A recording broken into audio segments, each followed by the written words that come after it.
Hey guys, I just got back from the park. An update popped up on that ferry drone. Actually, it happened yesterday when I was out there flying it, but I just ignored it. But I turned it on this morning to charge it up and do all that stuff, and I saw the update and I put it on, and I just got back from the park. It made it unflyable. Don't put that update on. Don't do it, okay? Make it made the thing basically unusable. Okay, it would constantly disconnect.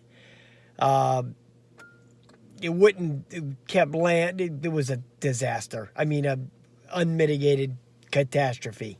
So do not put that update on. At least you can fly it around and it'll land once in a while. But with this, basically won't even work. So don't do the update.